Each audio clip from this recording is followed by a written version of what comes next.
chua mê mê xưa tu cu lu chuyện đây nó cu tư yuan yu.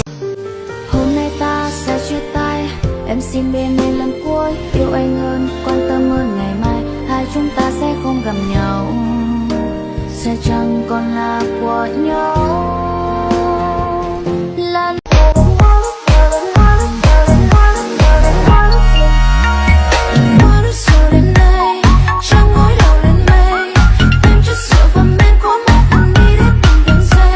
Giờ bên mẹ ai xứ lò bên như rong rong cao đi theo họ giờ ai tia bên như nu ô liu tê như nu thì cha lò bên như đã đau như ai tia em từ nhà họ lòng cao trong đi nói tiền nông tàu Em thề là trái tim nhớ thương mỗi anh thôi, em thề là sẽ luôn ở bên nếu anh không từ chối, nói mấy câu hẹn thề ngọt trên môi.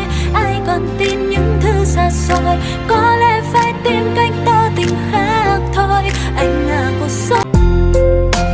Tu nó chua xa, thế có yêu lu cô, li cu nó lu co, để chỉ mà nu nó, có tí yêu tu cho, có tí chỉ một xe li cu nó lu co, thảo cu nó ra lo ye lo có lo hẹn du.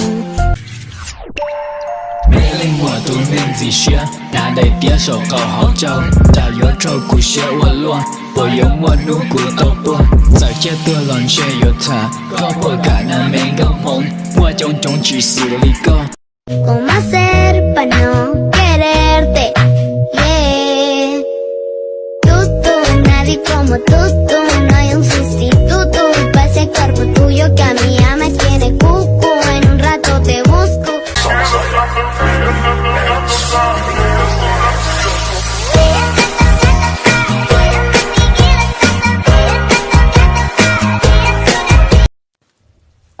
nhận ra có tụi tú chỉ thà là muốn như cho có nhưng mà như rong ấy như tiểu nó rong身材ở đâu thu lọt lắm.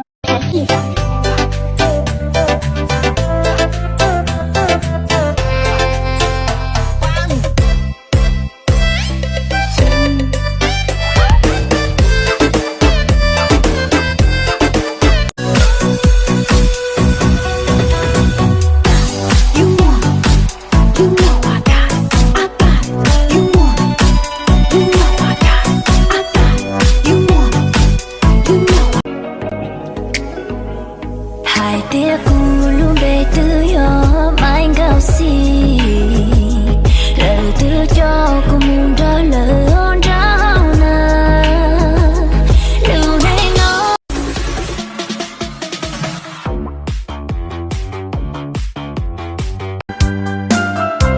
khi là nè nhỉ bê li bê nhẹ nè nè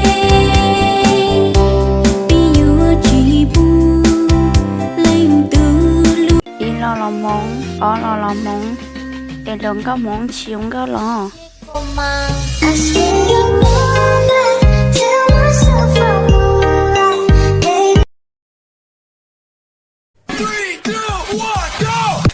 khi có mấy mà để cột lúa có hàng chỉ thà khi có của mẹ là chạy bia khi có của mẹ ta của mẹ chỉ bố chỉ thà vì thế có ở bên lại ở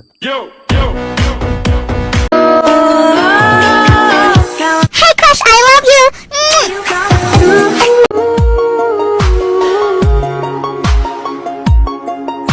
chỉ mơ đã chỉ muốn có xa hay khi đâu có tôi yêu hai bữa cha lo chỉ